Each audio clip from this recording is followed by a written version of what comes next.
Hello guys, and welcome back to another cold episode. On today's episode, as you could tell by the title and the thumbnail, I took a trip down memory lane and decided to look at two old top-tier strategies, decks that weren't necessarily the best, but were very strong when they were around in Yu-Gi-Oh! Master Duel, and take a look at how they are now, more specifically in a capacity where they are more limited and restricted than they were previously. So something like Drytron, which basically only has Ben 10 limited to 2, that's kind of it. Everything else is there. We're not going to really look at that. But what I wanted to look at here is Virtual World, which lost VFD, the big boss monster, and mainly the reason to play the game, as well as Smoke Grenade, which kind of revitalized the deck, but then still, it wasn't that good, but it was a little bit better than without just anything. And with the Water Enchantress or Adventure Engine also being limited, which would also be very helpful for the Virtual World, as well as Flu. We're going to talk about Floowandereeze because Dear Lanta Konami hates that deck, and so yeah, we're going to be taking a look at both of these archetypes and how they kind of stack up currently in Yu-Gi-Oh! Master Duel. Now, one thing I wanted to mention with at least Virtual World is, yes, there are other versions with like Punk or something like that that do work, but in all honesty, that's not really what I wanted to go for. I kind of wanted to go for more of what was hit and not just Punk, which, you know, it's just Punk at that point. So yeah, we're going to talk about Virtual World here, and then we'll talk about Flu. So first things first, Virtual World. This deck is still pretty decent. The end boards that it makes is pretty strong. The biggest problem with it is the playing through interactions and like setting up your own. It's just not very good. It kind of dies to Maxi, so there's that. And so because of that, we're playing things like Gamma, Ash Blossom, and Called by all to out that.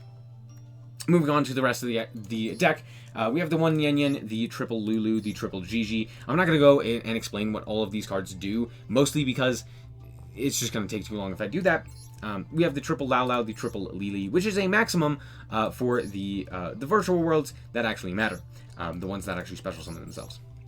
Then, of course, we have ourselves the triple Kowloon to set up things like Qianlong, the Chuche, or the Zhuanwu, and then, of course, 2 Qianlong, 2 Chuche, and 1 Zhuanwu. Moving on to the rest of the cards, we are playing the Adventure Engine, the 1 Water Enchantress, the 1 Griffin Rider, the 1 Dracoback, and the double Rite of Aramesir, as well as the 1 Fateful Adventure, and 1 Scythe. I know, kind of weird. The reason for this is because we can dump it to the graveyard with Beatrice, and then summon it back with Baron. So it's not terrible, but it's not great.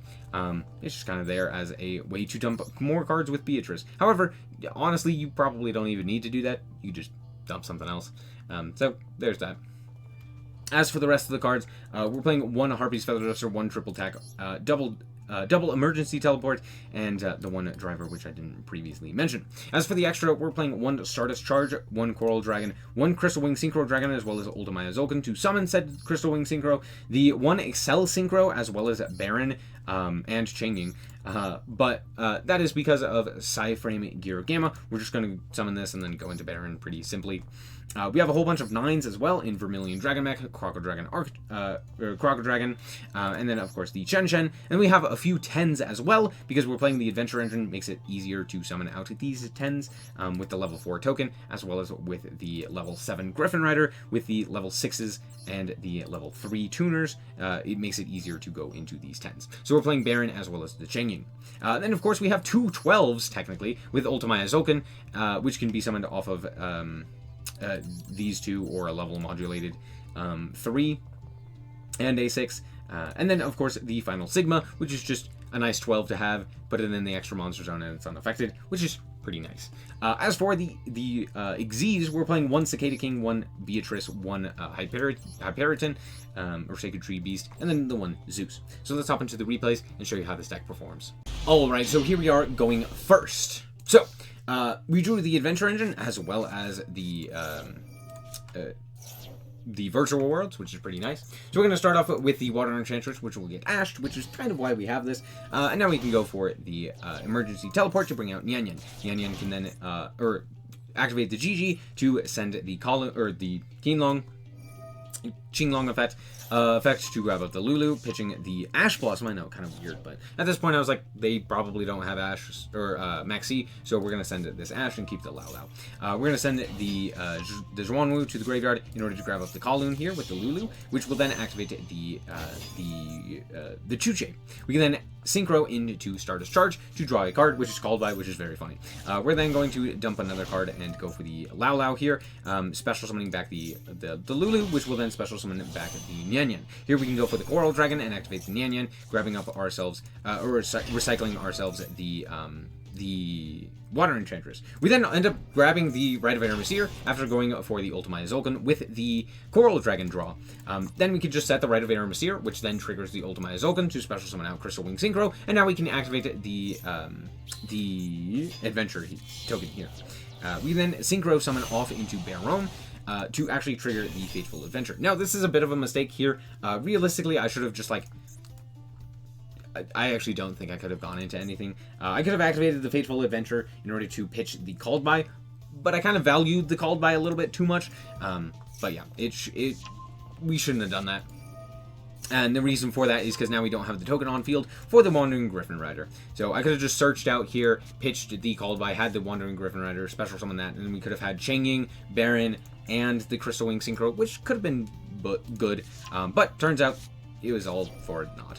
We're going to go for the effect here of the...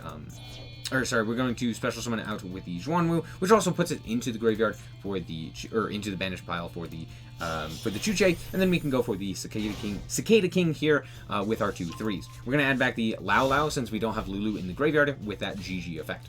We're going to set the Called By as well. My opponent's going to go for Pot of Desires, and at this point before I even saw the Tenyi, I was like, oh, there's like one deck that plays Pot of Desires right now, and it's Sword Soul. So yeah, there you go.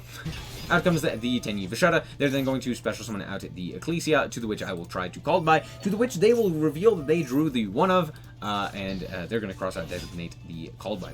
We're going to go for the Moye here, they're going to special summon out the Moye here, revealing another Vashetta, and I'm like, that's totally fine, except if not, I'm going to Cicada King it. So Cicada King is going to negate, and we're going to also gain an additional 500 defense. Cool, now we're really big. They're going to go normal summon the Taya, not having that, immediately going to pop that with the Chuche, which has the ability to pop a face-up card. Then we're going to go for the Long One effect, to the which I will just promptly negate, and they concede. Yeah, this board's pretty good. This is ideal, but still, hey, that was pretty good. Alright, now let's talk about Flu. Flu has had many hits, whether direct or not, levied at it, right? From the most ridiculous, M-Pen going to 1, as well as some actual good hits, that being banning of Barrier Statue of the Stormwinds, and some baffling ones, like Duality to 2. Anyway, let's talk about this deck and how it is now.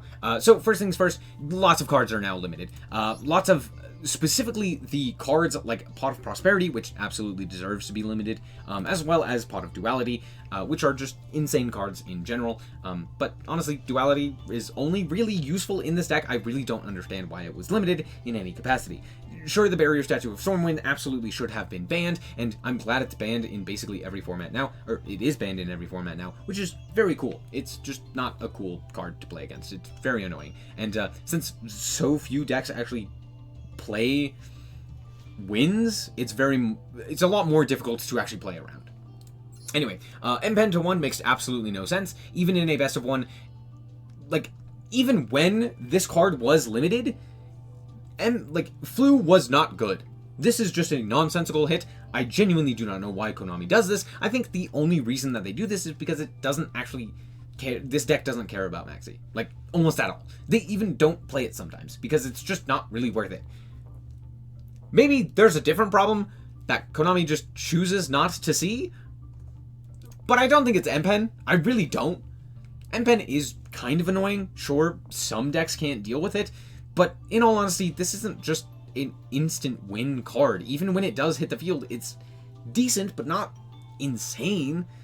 Again, there are a lot of decks that can out this, especially a lot of decks right now. Sure, Link decks like, I don't know, Tri-Brigade, like pure Tri-Brigade, maybe can't deal with this, but there are so few decks that don't have an out to this. I don't know why M-Pen is limited. Map, sure, makes sense, I guess.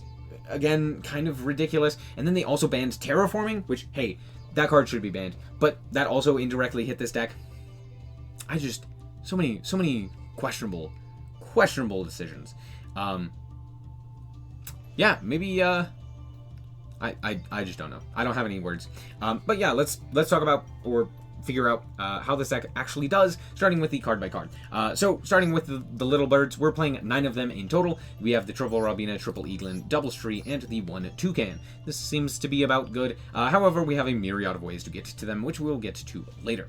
As for the big birds, 1 Avian, double Ryza, and the 1 Empen, because it's limited to 1. I would play 2 if I could. As for the rest of the cards, we are playing the 1 Map, because we can only play 1. The 1 Unexplored wins the triple Advent, and 2 Dreaming Town. The reason for this is pretty simple, but drawing Dreaming Town is actually pretty good, and being able to search an additional one after having already searched one is also very nice, so that you have additional follow-up if need be. It's just better for the grind game. Yes, you could definitely play 1, but honestly, that doesn't really change much. You could just play 2. Yeah, especially with the M-Pen now at 1 as well. That means that oftentimes you're not wanting to search this card if you can, so having a second one to actually draw into is pretty nice. And it's very, very rarely a break as well.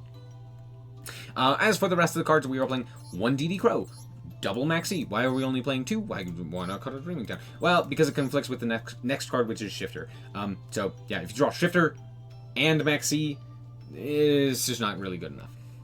Then, of course, we have ourselves 1 Harpy's Feather Duster, 1 Gold Sark to banish one of the birds. We have ourselves a whole bunch of pots. Pot of Duality, 2 of them. The triple Pot of Extrav, and, of course, the 1 Pot of Extrav, or Prosperity. And then 2 Jack in the Hand. Jack in the Hand is very good, just additional ways to get to your birds. And, hey, we kind of need as many ways as we can get, because this deck has become a lot more inconsistent due to the limitations of things like a map, as well as M-Pen for reasons again I don't understand. Anyway, we're also playing the double Called By and the triple Evenly Matched as our going second option.